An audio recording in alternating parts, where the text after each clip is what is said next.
Hello friends, బాగున్నారు అందరూ? మీరు చూస్తున్నారు సతీష్ విజన్ ఛానల్. రోజులాగే ఈ రోజు కూడా ఒక ఇంట్రెస్టింగ్ వీడియోతో మీ ముందుకు వచ్చేసాను. సో వీడియో చాలా ఇంట్రెస్టింగ్ గా ఉండబోతుంది. సో వీడియో ఎక్కడ స్కిప్ చేయకుండా మొత్తం చూడండి. ఈ రోజు స్టాక్ మార్కెట్ పరిస్థితి పూర్తి నిజం చెప్తాను. ఈ వీడియోలో ఈ రోజు మార్కెట్ లో సాధారణ కదలిక. భారత స్టాక్ మార్కెట్ గత ట్రేడింగ్ రోజున అంటే డిసెంబర్ 19 నాడు మంచి రికవరీ చూపించింది. సెన్సెక్స్ మళ్లీ పైకి కదిలింది, నిఫ్టీ కూడా బలంగా నిలబడింది. గత 4 రోజుల నష్టాల తర్వాత మార్కెట్ కొంత ఊపిరి పీల్చుకున్నట్టయింది.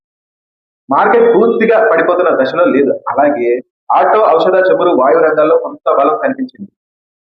వారపు ట్రెండ్ ఎందుకు ఇంకా స్పష్టంగా లేదు. ఇటీవల నిఫ్టీ ఒక్క రేంజ్ లో తిరుగుతుంది. ఎక్కువగా పైకి వెళ్ళడం లేదు, ఎక్కువగా కిందకి కూడా రావడం లేదు. దీని అర్థం ఏంటి? కొనేవాళ్ళు అంటే బుల్స్, అమ్మేవాళ్ళు అంటే బయర్స్, ఇద్దరు సమాన బలంతో ఉన్నారు. అందుకే బలమైన బ్రేక్ అవుట్ లేకుండా మార్కెట్ ఊగిసలాడుతుంది. షార్ట్ టర్మ్ లో అస్థిరత, వోలాటిలిటీ ఉంటుంది. లోపల మార్కెట్ పరిస్థితి మిక్స్డ్ సిగ్నల్స్. కొన్ని పెద్ద కంపెనీల షేర్లు ఈ రోజు లాభాల్లో ముగిశాయి. అదే సమయంలో కొన్ని ఐటీ కంపెనీలు అంత బాగా ప్రదర్శించలేదు, అంటే చిన్నగా నష్టపోయినాయి. దీని అర్థం మార్కెట్ ఒకలా కదలడం లేదు. రంగానికి కంపెనీకి ఫలితాలు మారుతున్నాయి. వోలాటిలిటీ, డబ్బు ప్రవాహం. ఈ వారం మార్కెట్ లో అస్థిరత ఇంకా ఉంది. విదేశీ పెట్టుబడిదారులు కొంత డబ్బు బయటకి తీస్తుండడం వల్ల మార్కెట్ మీద ఒత్తిడి ఉంది. అయితే విదేశీ పెట్టుబడిదారులు కొనుగోలు కొంత మద్దతు ఇస్తున్నాయి. అయినా ఇంకా స్పష్టమైన దశ మార్కెట్ చూపడం లేదు. ఈ రోజు మార్కెట్ సారాంశం సింపుల్ గా, మార్కెట్ కొంచెం పాజిటివ్ గా ఉంది, కానీ ఒక రేంజ్ లోనే తిరుగుతుంది. అన్ని రంగాలు బలంగా లేవు, అస్థిరత కొనసాగుతుంది. అందుకే ఇది పూర్తి బుల్ మార్కెట్ కాదు, అలాగని పూర్తి బియర్ మార్కెట్ కూడా కాదు. ప్రస్తుతం మార్కెట్ న్యూట్రల్ కన్సలిడేషన్ దశలో ఉంది. సాధారణ ఇన్వెస్టర్లకు సులభంగా అర్థమయ్యేలా చెప్పాలంటే ఈ రోజు స్టాక్ మార్కెట్ ఎలా ఉంది?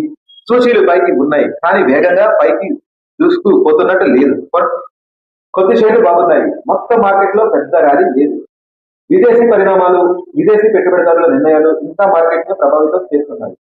సాధారణ పెట్టుబడిదారుడికి దీని అర్థం ఏమిటి అంటే, షార్ట్ టర్మ్ లో అస్థిరత ఉంటుంది, భయంతో అమ్మకాలు చేయకూడదు, దీర్ఘకాల లక్ష్యాలపై దృష్టి పెట్టాలి, మంచి కంపెనీలను ఎంపిక చేసుకోవాలి, క్రమబద్ధంగా పెట్టుబడులు కొనసాగించాలి. చివరి నిజం ఏంటంటే, ప్రస్తుతం మార్కెట్ స్పష్టమైన దశలో లేదు.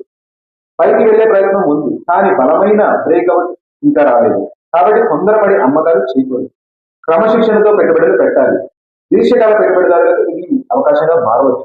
ఇక ఫైనల్ గా ఒకే వాక్యంలో చెప్పాలంటే, ఇప్పటి మార్కెట్ భయపడే దశ కాదు, హైపులో పడే దశ కూడా కాదు, సహనం పరీక్షించే దశ.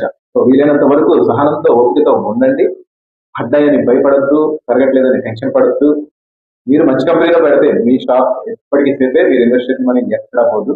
సో మీ స్టాక్స్ మరింత పెరిగి మీకు మరిన్ని లాభాలు రావాలని కోరుకుంటూ, నెక్స్ట్ వీడియోలో అసలు ఏ కంపెనీ స్టాక్స్ బాగున్నాయి, ఈ ఫ్యూచర్ అంటే నేను ఈ రోజు రేపటి చెప్పడం 3-5 ఏ స్టాక్ బాగుంది, ఇలాంటివన్నీ మనం డిస్కస్ చేస్తాం.